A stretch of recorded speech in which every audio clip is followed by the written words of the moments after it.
Assalamualaikum warahmatullahi wabarakatuh. Alhamdulillah, hamdan wa syukran lillah, salatan wa salaman ala rasulillah wa ala alihi wa ashabihi wa mawalah. Ashhadu an la ilaha illallah wahdahu la syarika lah, wa ashhadu anna Muhammadan abduhu wa rasuluh alladzi la nabiyya ba'dah. Allahumma salli wa sallim wa barik ala Muhammad wa ala alihi wa ashabihi ajma'in. Alhamdulillah, puji dan syukur kita kepada Allah Subhanahu wa taala yang telah diberikannya kita kesehatan untuk bisa hadir di masjid ini untuk melaksanakan rangkaian ibadah. Kemudian tak lupa pula salawat dan salam kita sampaikan kepada Nabi Muhammad sallallahu alaihi wasallam. Semoga dengan banyaknya salat kepada beliau, insyaallah kita akan mendapatkan syafaat di hari akhirat kelak. Amin ya rabbal alamin. Pada malam hari ini pengajian kita akan disampaikan oleh Al-Ustaz Daka Juho Simanjuntak MKOM. Alhamdulillah beliau sudah hadir bersama kita. Ada baiknya kita mulaikan pengajian kita pada malam hari ini dengan mengucapkan lafaz basmalah. Bismillahirrahmanirrahim. Kepada Al-Ustaz kami persilahkan.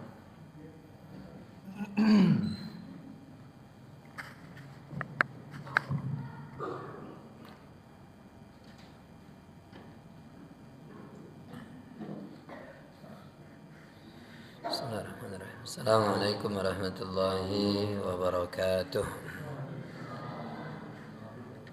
Innal hamdalillah nahmaduhu wa nasta'inuhu wa nastaghfiruh wa na'udzu billahi min shururi anfusina wa min sayyiati a'malina. May yahdihillahu fala mudilla lahu wa may yudlilhu fala hadiyalah. Asyhadu an la ilaha illallah wahdahu la syarika lah wa asyhadu anna Muhammadan abduhu wa rasuluh alladzi la nabiyya ba'dah. Allahumma salli wa sallim ala Muhammad wa ala alihi wa sahbihi ajma'in. Faqala Allah ta'ala fil Qur'anil Karim, a'udzu billahi minasy syaithanir rajim. Bismillahirrahmanirrahim. Wadduha wal laili idza saja ma wadda'aka rabbuka wa ma qala. Alhamdulillahirabbil alamin. Bapak Ibu yang dirahmati Allah, syukur alhamdulillah atas segala nikmat yang telah Allah berikan pada kita semuanya. Atas nikmat-nikmat yang banyak ini, semoga pandai kita mensyukurinya agar kita pantas untuk masuk ke dalam surganya. Shalawat serta salam kepada Rasulullah Muhammad sallallahu alaihi wasallam, dua petunjuk hidup yang diberikan yaitu Al-Quran dan As-Sunnah. Semoga istiqomah kita dalam menjalani. Nabi juga menjamin surga bagi orang yang mau berpegang teguh pada Quran dan Sunnah tersebut. Semoga kita terpilih orang-orang yang ada di dalamnya, insya Allah bisa meraih surga, berjumpa dengan Allah dan Rasulnya. Baik Bapak Ibu, wadduha, demi waktu duha. Waktu duha itu kapan itu? Ketika matahari sepenggalah. Jadi kalau ada tombak yang kita berdirikan, biasanya kan tombak itu panjangnya 2,5 meter, itu kan sudah bayangannya mulai condong ke arah barat. Itulah waktu duha gitu. Jadi kalau pada saat ini ya Pak, kan berubah-berubah lah. Kalau pada saat ini 6:30 udah mulai waktu duha datang. Walaupun biasanya itu puncaknya nanti pada pukul 8:30, 8:30 gitu. Makanya duha itu cahayanya tidak terlalu panas dan cahayanya juga tidak terlalu dingin tapi hangat. Sehingga cahaya duha bisa membangkitkan atau menghidupkan sel-sel yang sudah mati. Makanya Bapak Ibu hadirin rahimakumullah, kalau ada orang yang sakit, itu biasanya dokter-dokter itu melarang betul dia tidur di waktu duha. Walaupun dia waktu itu ngantuknya luar biasa, tapi tahan. Karena di waktu itu bukan untuk tidur. Ada sakit-sakit tertentu malah di waktu itu dia dijemurkan supaya menghangatkan tubuhnya. Tapi coba kalau udah jam 10 ke atas itu cahayanya sudah mulai tidak enak di kulit. Jadi hadirin rahimah. Jadi waktu-waktu jam 8 setengah 9 begitulah. Oke, hadirin rahmatillah subhanahu wa ta'ala. Tapi bukan berarti jam 10 nggak bisa duha, bisa. Cuma kayak tahajud lah. Tahajud kan ada awal waktu, ada pertengahan waktu, ada akhir waktu, dan sepertiga malam yang akhir itu jauh lebih bagus gitu. Pantaslah ketika ada dalil yang memotivasi kita untuk melaksanakan sholat duha, itu bisa membangkitkan rezeki, memperbanyak rezeki, menambahkan rezeki. Kenapa? Karena ya minimal kalau dia melaksanakan sholat duha kan tidak tidur. Jadi kita mau menyatakan bahwa kesehatan itu juga bagian dari rezeki. Tapi ingat, duha itu hadirin rahimakumullah ada batasan untuk mengerjakan rakaatnya. Gak bisa, aku kerjakan duha 16 rakaat lah, aku 20 rakaat lah. Enggak, karena waktu duha itu bukan waktu full untuk sholat, tapi waktu duha itu adalah waktu untuk bekerja. Sehingga orang yang punya kewajiban melayani masyarakat, di situ masyarakat minta dilayani, pergi pula dia meninggalkan dengan dalil mau sholat duha, itu mohon maaf bisa tidak mendapatkan pahala, bisa jadi dosa. Kenapa? Dia tinggalkan yang wajib tapi mengerjakan yang sunnah. Anehnya bapak itu, bukan yang di sini pak, yang di situ itu. Anehnya bapak itu giliran waktu libur hari Sabtu sama hari Ahad nggak kerja, nggak ada duhanya. Tapi giliran waktu kerja, duha. Jangan dijadikan ini sebagai dalih untuk bermalas-malasan. Saya kira itu hadirin rahimakumullah. Satu. Yang kedua, hadirin rahmatullah subhanahu wa ta'ala, surah Wadduha ini turun sebelumnya itu Nabi Muhammad itu terlalu lama tidak mendapatkan wahyu. Setelah ayat ya ayatuhan nafsul mutmainnah irji'i ila rabbiki radiyatan mardiyah fadkhuli fi ibadi wadkhuli jannati, itu Nabi Muhammad itu tidak mendapatkan wahyu. Ada yang ngomong 4 bulan, tapi yang paling cepat itu ngomongnya 40 hari Pak. Jadi kita ambil yang paling cepat aja. Selama 40 hari itu wahyu tidak turun. Karena wahyu itu tidak turun, orang-orang musyrik berkata gini, lihat itu, katanya dia Rasul, katanya dia utusan Allah. Mana? Oh, Islam yang dibawanya belum sempurna, wahyu belum selesai, tapi Tuhannya telah meninggalkannya. Ini memang bukti bahwa dia Muhammad itu benar-benar dibenci sama Tuhannya. Buktinya Tuhannya meninggalkannya. Coba kalau dia tidak ditinggalkan, mana wahyu kok nggak ada turun-turun, kok sudah berapa lama dia di rumah-rumah aja nggak ada ngerjakan keliling-keliling gitu, maksudnya untuk berdakwah begitu. Ya jadi rahmatillah subhanahu wa ta'ala. Sehingga lah kemanusiaan kita lah Pak. Qul innama ana basyarum mislukum itu. Kalau mohon maaf Pak, giliran kita begitu banyak mulai ibadahnya, giliran taat kepada Allah subhanahu wa ta'ala, mulai menjauh dari maksiat-maksiatnya, kan di saat itu pula kan terkadang ujian yang begitu hebat datang. Dikala awak rajin tahajud, dikala kita udah mendekatkan diri kepada Allah, disitulah ujian itu yang datang. Bukan gak mungkin, berapa banyak manusia itu yang berkata, kok kayak gini kali sih hidup ini. Giliran aku mau dekat samamu ya Allah, entah apa ujian yang datang. Kalau aku sendiri yang merasakan beban ini aku sanggup, tapi kalau ini udah menyangkut anak dan keluarga aku, ini berat rasanya. Salahku itu apa sih? Kan bisa tuh ngomong itu. Kok kayak gini kali doa juga gak dikabul-kabulkan? Emang kalau dibandingkan dengan yang lain sebegini besarkah dosaku sehingga kau pergi meninggalkanku? Jangan-jangan dosaku ini apa sih sehingga kau betul-betul benci sama aku? Doaku lagi tidak kau kabulkan? Kan bisa saja ngomong kayak gitu. Nah, atas dasar itu latar belakang masalahnya. Itu sebab turun ayatnya, sehingga turunlah surah ini. Wadduha wal laili idza saja ma wadda'aka rabbuka wa ma qala. Demi waktu duha dan demi malam apabila telah sunyi, Tuhanmu tidak meninggalkanmu dan tidak membenci. Jadi hadirin rahimahullah, itu satu. Itu yang dua. Yang ketiga, Muhammad Abduh ada berkata gini, Ini duha itu, mohon maaf, Nabi Muhammad ketika wahyu itu turun, wahyu itulah menjadi lentera, menjadi penerang di gelap malam itu.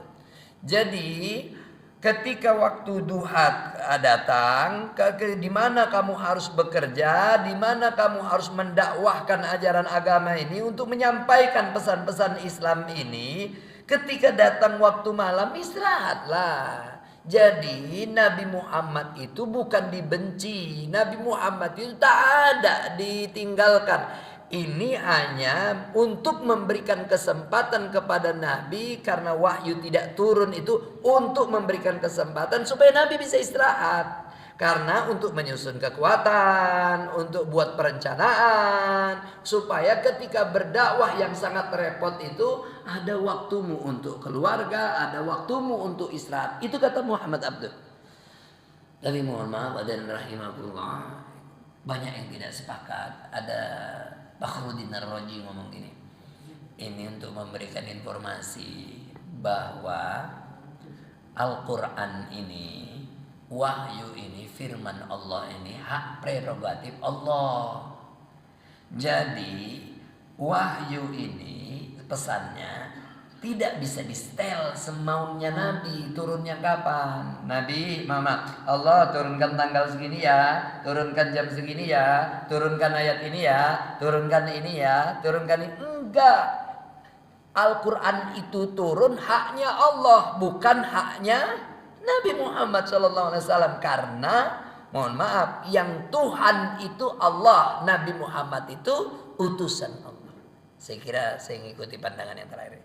Baik, hadirin rahmati Allah Subhanahu wa taala. Gini, Pak. Enggak ada orang yang ditinggalkan.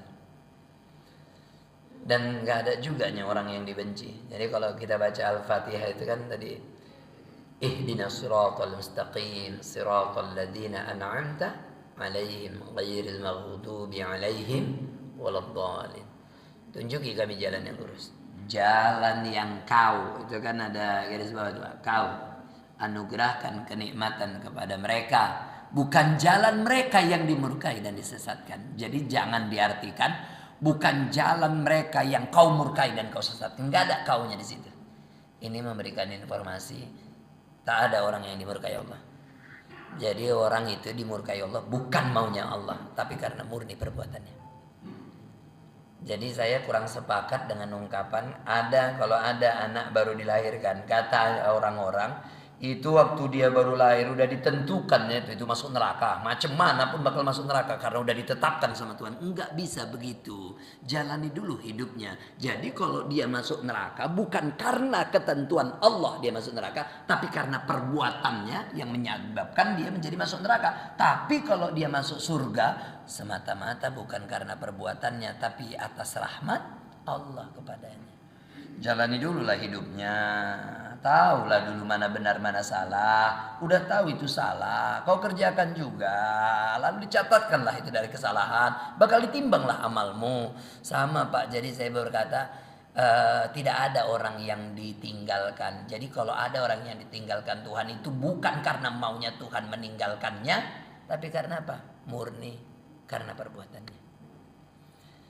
Ini ada orang yang dibenci juga. Gini, kalau dalam pandangan Al-Quran itu siapa orang yang dibenci? Nanti boleh buka surah 16, surah An-Nahl ayat 116. Mereka yang menutupi kebenaran. Itu orang yang dibenci. Kemudian orang yang membanggakan diri, itu dibenci. Itu surah Luqman. Ginilah Pak, mohon maaf ini, membanggakan. Kalau aku kaya raya, macamnya akulah yang paling kaya di Medan Timur ini misalnya. Kalau aku kaya kali, ku buatlah rumah besar-besar. Kalau udah ku buat rumah besar-besar, ku buat juga lah anti gempa di situ. Jadi hadirin rahimakumullah. Jadi kalau orang ibu-ibu itu lewat kan ngomong gini, rumah siapa itu? Rumah Ustaz Aka. Kan gitu loh. Besar ya. Ya. Apa kerjaannya? Ya ada toyol. Oh, kan gitu. Kan biasa lah ibu-ibu kan heboh kalau udah yang gitu. Bukan ibu yang di sini Bu, yang sana. Nah, terus bakal kalau udah ada rumahku cukup, enggak lah. Aku kalau jalan-jalan, mana lagi di Medan-Medan ini aku jalan-jalan. Udah keluar negeri lah aku jalan. Ku belinya itu Pak, souvenir-souvenir itu. Seperti bukaan botol, gantungan kunci. Itu ku akan ku tempelkan ke lemari hias itu. Jadi kalau orang yang datang, kagum dia. Oh, Pak Ustadz pernah ke Belanda? Iya, itu 2 bulan yang lalu. Oh, itu tepat di Amsterdam lah. Oh gitu Pak, iya. Kalau aku tak pernah ke sana Pak, ya nggak apa-apa lah, namanya rezeki suatu saat nanti. Kalau aku hamparan perak masuk dalam ininya Pak, udah alhamdulillah. Itu Pak, itu tutup kunci dari Turki itu untuk kenang-kenangan. Itulah fotonya. Itulah aku buat kayak gitu. Supaya yang datang tuh tak sepilih sama aku. Cukup itu? Enggak lah. Aku kalau dapat jabatan, foto dapat jabatanku itu ku pajang di besar-besar. Makanya kalau tentara aku buat di situ. Kalau polisi dia ku buat. Kenapa? Supaya tak orang sepele bahwa aku adalah orang sukses. Pak, cukup itu enggak? Piagam penghargaan pun ku lengketkan di situ. Aku punya beli mobil semewah-mewahnya. Kalau bisa tak ada orang Medan yang punya. Tapi tahu enggak? Ketika gempa 6,8 skala Richter magnitudo, ku tinggalkan rupanya rumah yang mewah itu. Padahal nanti gempa dia. Mohon maaf, kenangan, sertifikat lain sebagainya tak pala kemudian lagi. Ada mobilku, bukan mikirkan hidupkan mobil aku, lari aku keluar. Semua orang yang keluar itu apa ucapannya? Tidak lain ucapannya adalah Allahu Akbar. Dengan seperti itu, masih kau dustakan juga Allah yang maha besar itu. Masih kau juga menganggap tidak ada yang lebih besar darimu. Salah. Yang maha besar itu dialah yang maha kuasa lagi maha bijaksana. Ya, hadirin rahmati Allah Subhanahu wa taala. Jadi jangan sampai dimurkai dan jangan sampai ditinggalkan dan jangan sampai dibenci. Baik, hadirin rahmati Allah Subhanahu wa taala, kita lanjutkan lagi. Walal akhiratu khairul laka minal ula wala saufa yu'tika rabbuka fatarda. Apa itu? Akhirat itu lebih baik daripada dunia. Okelah, hadirin rahimakumullah. Nabi Muhammad itu kan di samudra yang luas itu dia buat pemisalan telunjuk, dimasukkan kemudian diangkat, apa yang dia sampaikan, air yang melekat di telunjukku inilah kenikmatan dunia, kenikmatan akhirat tuh samudra yang begitu luas. Jadi kalau rahmat Allah itu ada 100, 1 di dunia, 99 di akhirat. 1 di dunia itu pun itu bukan untuk manusia saja. 1 di dunia itu dibagi-bagi untuk makhluk Allah yang lain. Tengoklah, 1 saja pun begitu merasakan indahnya dunia ini, begitu merasakan nikmatnya dunia ini. Ini 1 yang dibagi-bagi, belum lagi nanti 99. Maka pantaslah kalau di dunia itu adanya kompetisi, di akhirat tak ada kompetisi karena rahmat Allah begitu luas. Jadi hadirin rahmati Allah Subhanahu wa taala. 1, 2. Rumus dunia gini, Pak. Kalau bahasa Inggrisnya ngomongnya if you want you do. Kau ingin, kau lakukan, kau kerjakan. Kau mau kaya, kerja keras. Kau mau sehat, jaga pola makan, olahraga dan lain sebagainya. Kamu mau pintar, belajar. Kau mau main-main ke sungai, pergi ke sana. Kalau mau main-main ke laut, datang ke sana. Apapun yang kau inginkan, kau kerjakan. Perkara berhasil tidak berhasil tergantung sama ikhtiarmu, tergantung sama doamu. Tuh, dunia. Ibu mau makan, masak. Kalau enggak, beli. Tapi mohon maaf, surga beda rumusnya. Surga itu rumusnya Allah melakukan apa yang kau mau. Ulangi, dunia kau mau, kau lakukan. Tapi akhirat, surga, Allah melakukan apa yang kau mau. Jadi mohon maaf Bu, kalau ibu kepingin mandi-mandi sungai, sunginya yang didatangkan. Nggak pala wak datang ke X Journey itu. Ibu mau ke gunung, nggak pala kita datang ke gunung sana, Sibu Langit, nggak usah ke sana. Gunung yang didatangkan. Ibu mau ke laut, lautnya dihadirkan. Apa lagi? Hadirin rahimakumullah. Mohon maaf, nanti boleh dibaca. Wujuhu yawma idzin na'imah li sa'iha radiyah fi jannatin 'aliyah la tasma'u fiha laghiyah fiha 'ainun jariyah fiha sururum marfu'ah wa akwabum mawdu'ah wa namariku masbubah wa jarabiyu mabsusah. Mohon maaf Pak, hadirin rahimakumullah.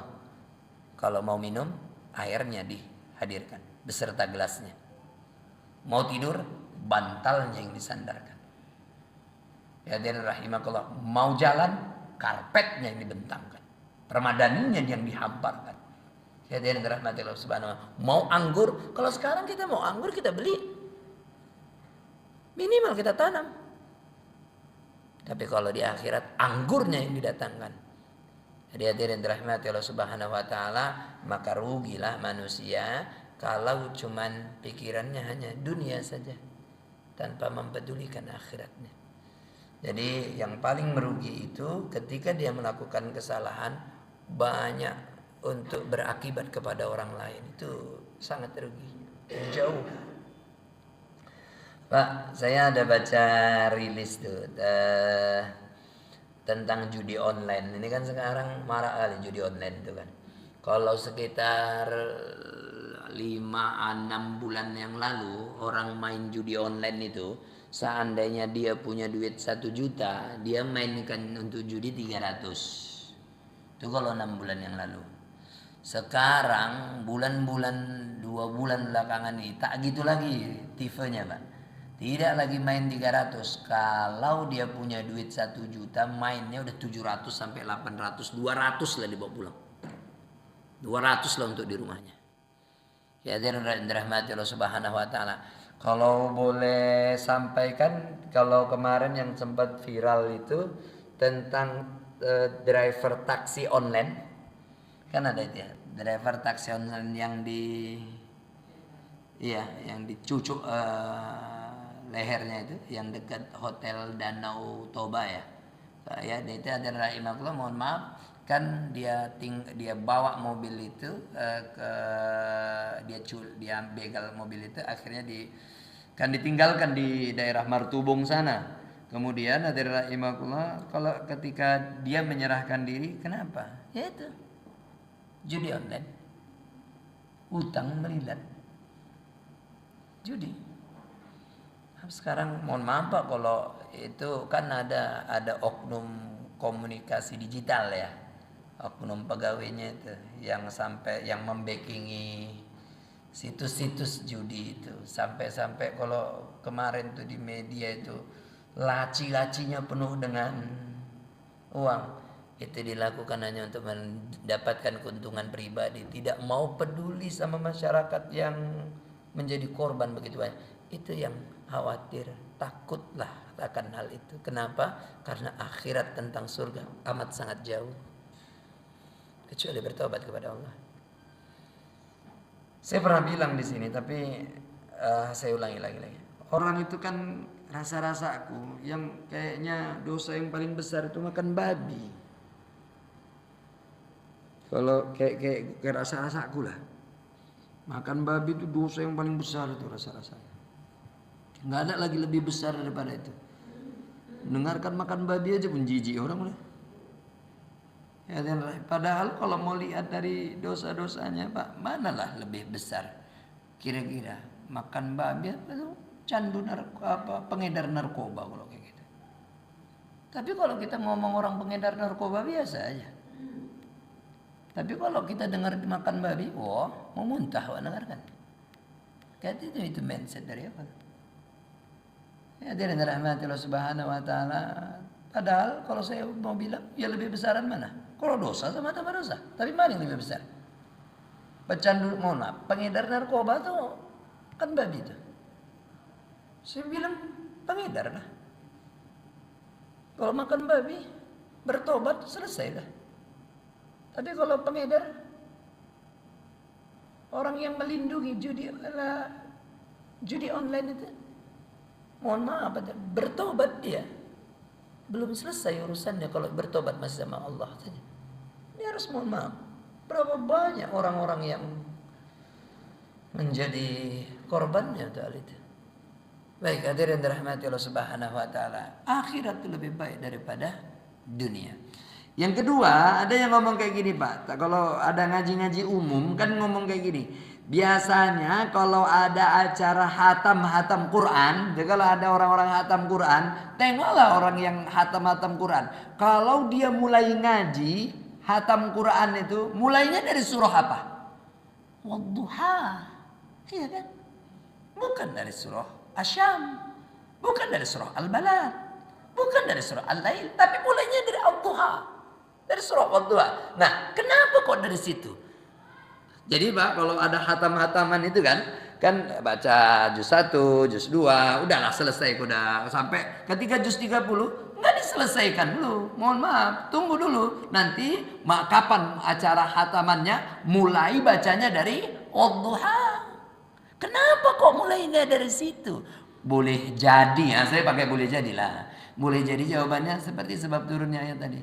Lama Nabi Muhammad tidak mendapatkan wahyu. Setelah wahyu turun wadduha, maka kamu merasa puas. Kenapa? Walal akhiratu khairul laka minal ula. Diartikan Muhammad Abduh bahwa setelah surah wadduha turun, maka berturunan lagi ayat-ayat yang lain, surah-surah yang lain. Kalau semuanya udah turun, baru sempurna adanya. Makanya yang akhir itu lebih baik daripada yang awal. Wallahu a'lam. Wala sawfa yu'tika rabbuka fatarda. Alam yajidka yatiman fa'awa. Dan kami mendapatimu dalam keadaan yatim, kami berikan perlindungan. Nabi Muhammad SAW itu yatim, Pak.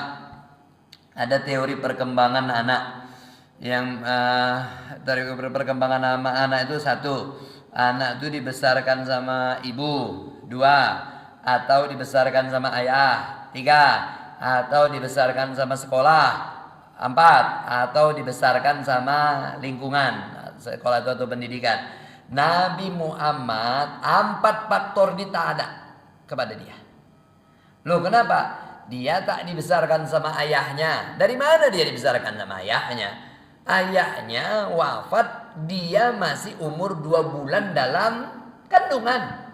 Ayahnya udah wafat, dia udah jadi yatim. Terus 6 tahun emaknya wafat pula, jadi yatim piatu. Apa selama 6 tahun itu dibesarkan sama ibunya? Tak tradisi masyarakat itu begitu. Makanya anak-anak yang dilahirkan itu kan dibesarkan sama orang lain, disusui sama ibu susunya, dipilih orangnya, dikasih ketentuannya. Kemudian 6 tahun itu akhirnya baru saja sama ibunya dibawa ke Madinah, kemudian pulang, mohon maaf, ibunya pula yang wafat. Nah, dia tidak dibesarkan pendidikan, dia tidak bisa nulis, tidak bisa baca, dia tidak dibesarkan sama masyarakat, loh, tidak dibesarkan sama lingkungan. Nah, kok bilang gitu Ustaz? Dia itu waktu remaja apa kegiatannya? Menggembala. Jadi ada rahimahullah, Pak, kalau ada orang tua pejabat teras, anaknya jadi pejabat juga, wajar nggak itu? Wajarlah. Bapak Presiden anak jadi wakil, bisa nggak? Bisa lah. Nah, hadirin dirahmati Allah Subhanahu wa taala. Bapak Gubernur anak jadi bupati, bisa nggak? Bisa lah. Ada yang perlu wah kali rupanya di situ. Nggak perlu wah kali. Kenapa? Udah biasa. Tapi kalau ada orang sakit, sakitnya parah, kemudian semangat kali dia berobat, lalu sembuh, wajar nggak? Sunatullah lah. Tapi kalau ada orang sakit parahnya luar biasa sakitnya, suruh berobat tak mau. Kemudian tak ada pula pantang-pantang sama dia, hajar terus, sehat. Kalau dia sehat, wajar nggak itu? Nggak wajar lah. Nabi Muhammad nggak wajar bisa jadi tumpuan umat kalau bukan karena petunjuk, kalau inayah Allah, pertolongan Allah. Jadi hadirin rahimahullah, makanya mereka meyakini dengan seyakin-yakinnya bahwa Nabi Muhammad itu adalah utusan Allah. Dari mana? Salah satu meyakininya, dia yatim, orang tuanya mohon maaf miskin, masyarakatnya terbelakang, dia nggak bisa nulis, nggak bisa baca. Faktor-faktor itu menyebabkan lambatnya untuk mencapai sesuatu. Tapi melihat dulu dia sendiri, sekarang dia tempat bertumpu seluruh umat yang ada. Jadi hadirin rahmati Allah Subhanahu wa taala. Alam yajidaka yatiman fa'awa wa wajadaka dhallan fahada. Hati-hati ngartikan ayat ini. Kalau ini apa dibuat di sini? Dan dia mendapatimu sebagai seorang yang bingung, lalu dia memberikan petunjuk. Karena ada orang-orang ustadz tertentu yang mengartikan dan dia mendapatimu sebagai orang yang sesat. Itu ada ustadz tertentu yang mengatakan itu, tapi beberapa waktu lalu sempat viral itu. Akhirnya ustadz itu dipolisikan dengan berbagai ormas Islam yang ada. Karena jangan diartikan dolam di situ, diartikan sesat. Tapi mohon maaf, Nabi Muhammad tidak sesat. Tapi yang diartikan itu apa? Diartikan bingung. Nabi Muhammad pernah bingung? Iya. Kapan Nabi Muhammad bingung? Sebelum wahyu turun. Makanya Pahada diberikan petunjuk sebelum wahyu turun.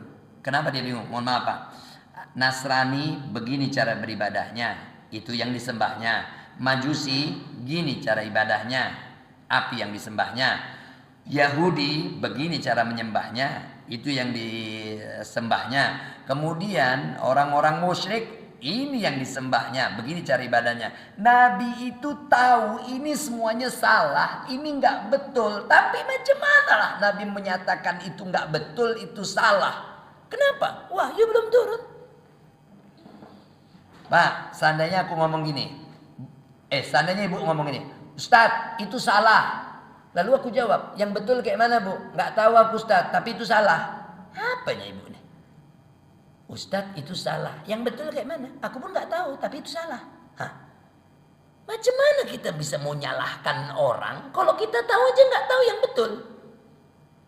Nabi Muhammad macam mana lah menyatakan kau menyembah tiga jadi satu, salah. Kau menyembah yang kau buat, salah. Kalau ditanya sama mereka, salah kami di mana? Di mana letak jawabannya untuk menyatakan salah? Tapi ketika wahyu turun, Iqra bismi rabbikal ladzi khalaq, dan kemudian terus menerus turun, dia tidak mohon maaf, udah tidak bingung lagi karena diberikan petunjuk. Sehingga salah kami di mana? Ini letak salahnya, ini letak salahnya, ini letak salahnya. Jadi mohon maaf hadirin rahimahullah, Nabi Muhammad betul hadirin rahimahullah. Dulu kami dapati kau dalam keadaan bingung, lalu diberi petunjuk. Dari hadirin yang dirahmati Allah Subhanahu wa taala. Nah, kita agak lama yang di ayat ini nih, Pak. Wa wajadaka ailam fa'aghna. Wa wajadaka ailam fa'aghna. Apa itu diartikan? Dia mendapatimu sebagai seorang yang kekurangan, lalu dia berikan kecukupan. Baik, Bapak Ibu hadirin rahimakumullah. Nabi Muhammad itu tidak miskin, dan Nabi Muhammad juga tidak kaya. Yuk, Ustaz, jadi nggak miskin nggak kaya, lalu apa? Dia amat sangat kaya kali. Loh, buktinya Nabi Muhammad itu memilih hidup sederhana. Pak, Nabi Muhammad tuh kaya hati. Jadi kalau saya, Bapak Ibu mau dibilang kaya hati harus ada 4 syaratnya. Kalau tak ada 4 ini, maaf 3. Kalau tak ada 3 ini, tak bisa dibilang kaya hati. Apa itu? 1, kepingin sesuatu mudah mendapatkan. 2, sesuatu yang didapatkan itu diabaikan. 3, orang yang dia mudah memberikan sesuatu yang didapatkan itu kepada orang yang membutuhkan. Nabi Muhammad pernah ditanya, ya Rasul, bajumu bagus. Rasul buka bajunya lalu diberikan kepada orang yang ngomong bagus. 1, mohon maaf, dia mudah dapatkan baju. 2, tidak terlalu mencintai namanya baju itu. 3, tepat orangnya yang diberikan. Cobalah Bapak buktikan sama aku, apakah aku kaya hati atau enggak kalau kayak gitu. Buktikan. Ustadz, mobil Ustadz bagus, enggak akan kuberikan itu sama Bapak Ibu itu. Ustadz, mobil Ustadz, nah enggak. Kenapa? Payah kali aku mendapatkannya. Kalau tadi kan kaya hati itu kepingin sesuatu mudah mendapatkan. Ini payah mendapatkannya. Satu. Yang kedua, hadirin rahimakumullah, mohon maaf, diberikan kepada orang yang tepat. Sempatlah bapak pun berkata, Ustaz, baju Ustaz bagus. Manalah mungkin kubukakan, ku kasih sama bapak. Kenapa? Bapak udah pakai baju. Kalau bapak tak pakai baju, aku ada dalamanku juga, boleh jadi ku kasih. Tapi ku tengok pakai baju kok semua. Jadi walaupun bapak ngomong nanti handphoneku bagus, udah, ya makasih, ku gitukan aja. Karena hadirin rahmat, takkan ku berikan itu. Hadirin rahmatillah subhanahu wa ta'ala. Jadi hadirin Nabi Muhammad hanya saja dia yang dicontoh-contoh yang Nabi begini Pak. Kalau Utsman bin Affan kan atas kekayaannya itu nampak. Aku pernah bilang di sini, ada hotelnya sampai sekarang masih ada. Abdurrahman bin Auf kaya rayanya kelihatan. Coba salah satunya kampaknya aja pun terbuat dari emas. Nabi Muhammad, mohon maaf, gak suka yang begitu. Itu yang sering disampaikan ustaz-ustaz. Istrinya memasak pada hari Nabi Muhammad puasa. Lalu istri berkata, Rasul, aku minta maaf hari ini jadwalmu puasa, tapi aku masak dengan semangatnya karena aku lihat ada makanan dan semangat aku untuk memasaknya. Rasul bilang enggak puasa kok hari ini. Makan mereka. Pada saat Nabi Muhammad tidak puasa, makan apa kita hari ini? Enggak ada yang dimakan karena enggak ada yang mau dimasak. Ya udah kalau kayak gitu kita puasa. Oh, coba bapak-bapak yang di sana itu, wih, lain kata bapak-bapak itu. Kau ya, giliran aku puasa, masak kau enak-enak. Giliran aku nggak puasa, nggak ada kau masak. Nanti rahmatillah subhanahu wa ta'ala. Makanya Nabi Muhammad itu mohon maaf kali, ketika sama Khadijah itu. Sifat Khadijah gini Bu, mana tahu ibu salah satu sifat Khadijah itu. Suaminya pulang, kalau ada beban suaminya, ada masalah suaminya, jumpa sama Khadijah separuh masalah hilang. Itulah Khadijah, jumpa aja separuh masalah hilang. Kalau Khadijah udah ngomong, semua masalah hilang. Minimal waalaikumsalam. Kita buktikanlah dulu Pak, istri kita kayak Khadijah bangga. Pulang dari sini, Assalamualaikum waalaikumsalam. Betul rupanya yang kau bilang mah. Apa itu? Penipu rupanya dia. Kena tipu aku tadi. Bandal kau dibilang. Udah tua pun gak bisa kau dibilang. Udah aku bilang dari kemarin tuh, jangan, udah banyak yang kena tipu. Asik kau pun payah kali dibilang. Kalau udah kayak gini baru kau ngomong sama aku. Makanya kalau orang ngomong itu didengarkan. Capek tinggi pagi pulang malam semuanya asik di toko. Ya asik di toko. Mah, waktu aku datang tadi yang sikitnya masalahku. Setelah jumpa sama kau makin lebar aku tengok, berarti ibu bukan Khadijah lah itu. Kurasa yang lain, nggak tahu pun aku namanya siapa. Nah, hadirin rahmatillah subhanahu wa ta'ala. Tapi tepat sasaran itu juga penting. Bu, aku nggak tahu tren belakangan ini kalau kita di Jalan Krakatau nih Pak. Kalau udah hari Jumat gini, habis asar, banyak kali yang minta-minta udah. Dari mulai Simpang Cemara itu sampai itu kan luar biasa itu.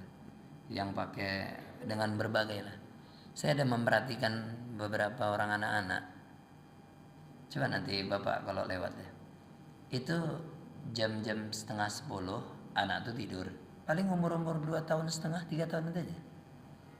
9:30 tidur, 9:30 pagi tidur. Pas terik matahari tidur. Waktu sore-sore matanya payah kelihatan. Enggak model anak kayak gitu. Tidak model anak jam-jam segitu dia tertidur. Jadi kalau mau mengikuti, mohon maaf, kalau mau mengikuti Nabi, mohon maaf ya, kenapa dia berikan baju itu kepada orang yang ngomong bajunya bagus? Karena dia orang yang tepat sasaran. Jadi memberikan tepat pada sasaran itu pun penting. Karena kalau tidak tepat sasaran, mohon maaf, menjadi ini aja jadinya. Jadi kebiasaan. Jadi hadirin rahmati Rasulullah, karena ya bangsa pasar lah. Karena banyak yang mau memberi, terakhir banyak yang meminta. Baik hadirin rahmati Rasulullah subhanahu wa ta'ala. Bukan berarti ada ucapanku, oh Ustaz Daka ngelarang orang ya ngasih-ngasih situ. Enggak, bukan kayak gitu. Tapi saya berkata tepat sasaran itu penting. Itu yang mau dibilang. Ya, dan jangan-jangan kita punya tetangga, tapi tetangga kita itu enggak model dia mau minta-minta. Tapi kalau dikasih, dia terima. Kan bisa aja seperti itu. Ya, hadirin dirahmati Allah Subhanahu wa taala. Jadi mohon maaf, Nabi Muhammad itu cukup. Makanya orang-orang tua kita itu kan sering ngomong kayak gini, apailah kaya-kaya, yang penting berkecukupan. Mau jalan-jalan duitnya cukup, mau makan duitnya cukup, naik haji duitnya cukup, apapun cukup. Mau apa enggak super sangat kaya. Jadi kalau menyebut Nabi Muhammad tuh menyamakan pria pengangguran dengan Nabi Muhammad, janganlah. Tapi yang mengucapkan gitu udah minta maaf. Baik, hadirin rahmati Allah Subhanahu wa taala, mudah-mudahan bermanfaat bagi kita semuanya. Kemudian kita lanjutkan lagi. Fa ammal yatima fala taqhar wa ammas sa'ila fala tanhar. Maka terhadap anak yatim janganlah engkau berlaku sewenang-wenang, dan terhadap orang yang meminta-minta janganlah engkau menghardiknya. Anak yatim jangan berlaku sewenang-wenang. Pak, hadirin dirahmati Allah, saya pernah bilang di sini, kalau anak itu yatim, yang pertama kali bertanggung jawab terhadap keyatimannya kan saudara laki-laki almarhum suami. Jadi mohon maaf, hadirin rahimakumullah, ada kisah ini Pak, ibu cerita, ada ibu-ibu, mohon maaf, janda punya anak 3 perempuan semuanya. Dan dia punya abang ipar, adik ipar yang ekonominya kaya. Dia tidak pernah bingung untuk menyekolahkan anaknya, karena yang penting anak mau sekolah, karena duitnya sangat memadai. Akhirnya, mohon maaf, setelah lebih kurang 3 tahun, lalu abang ipar dan adik ipar laki-laki itu datang ke rumah, mohon maaf, ibu yang janda itu dengan ucapan, "Dek, janganlah didiamkan aja duit hartanya suamimu, saudara kami, abang kami ini, jangan didiamkan aja. Karena kalau ngikuti hukum Islam, kami pun adanya bagian kami. Karena kau kan anak kau perempuan semuanya. Kalau perempuan semuanya lebih dari 2, itu kan dapatnya 2/3. Kau dapatnya kan 1/8. Bapak mama kami udah meninggal, jadi nggak ada lagi. Ya, mohon maaf, sisanya itu ya kami lah, saudara laki-laki dari almarhum." Mohon maaf, ibu itu yang sendiri itu santai menjawabnya. Iya, saya tahu itu hak kalian. Bukan saya mendiamkan, tapi saya menunggu momen yang kayak gini kalian datang. Kalian menginginkan harta bagian kalian kan? Ya udah, aku hitung ya. Udah dihitung ya. Mohon maaf hadirin rahimakumullah, setelah disampaikan beritanya, dia sampaikan berita dirinya. Anakku yang 3 ini 1 kali makan buat aja 10.000. Kalau 3 kali makan 30.000. Anakku 3, berarti 1 hari itu menghabiskan dana 90.000. Itu kalikan dulu 3 tahun. Kira-kira berapa jumlahnya? Kemudian biaya pendidikannya selama 3 tahun, si kakak segini, si yang pertengahan segini, adikan segini. Totalkan semuanya. Ini yang harus kau tanggulangi. Kenapa? Karena tanggung jawab itu ketika suami udah meninggal, tanggung jawab itu ketika suami udah meninggal adalah saudara almarhum, saudara laki-laki almarhum, saudara laki-laki almarhum suaminya. Nah, apa kata bapak itu? Udahlah dek, nggak usah pun dibagi, nggak apa-apa kok dek. Ikhlasnya kami memang itu, mohon maaf lah kata cuy. Kalau udah harta beda. Padahal tadi semangat ngomong, oh ini bagian kami. Dalam makanya mohon maaf hadirin dirahmati, itu berlaku sewenang-wenang terhadap anak yatim. Dan kepada orang yang meminta-minta, tak usah menghardiknya. Oke, hadirin dirahmati Allah semua. Tak mau kasih, tak usah. Tapi sekarang ada orang minta-minta, nggak dikasih, malah dia pula yang waduh kok nggak dikasih, malah berdoa dia, ya Allah, ini orang pelitnya luar biasa, ya Allah, bedangkinya luar biasa, ya Allah. Ibu jangan takut kalau didoakan kayak gitu. Jawab dengan doa, ya Allah, Ini sehat nih semuanya, tapi minta aja kerja. Nah, biarkan doa dibalas dan oke, hadirin yang dirahmati Allah Subhanahu wa taala, mudah-mudahan dan atas nikmat yang diberikan kabarkan, syukuri. Jadi hadirin rahimakumullah, jadi kecukupan yang Allah berikan, harta yang Allah berikan, ingat di situ ada anak yatim, di situ ada orang miskin yang meminta dan yang tidak meminta. Kesemuanya itu ketika memberikan sebagian dan kepada orang yang tepat itu adalah salah satu bukan satu-satunya, salah satu cara mensyukuri untuk mengucapkan binikmati rabbika fahadis, atas nikmat yang diberikan mengabarkannya. Semoga bermanfaat bagi kita semuanya. Insyaallah cahaya duha bisa memberikan kesegaran kepada kita, atau tuntunan-tuntunan agama, wahyu-wahyu Allah ini bisa menjadi penerang dalam hidup kita, sehingga yang bingung tidak bingung, sehingga yang sendiri mendapatkan perlindungan, sehingga yang kekurangan mendapatkan kecukupan. Mudah-mudahan bermanfaat bagi kita semuanya. Assalamualaikum warahmatullahi wabarakatuh.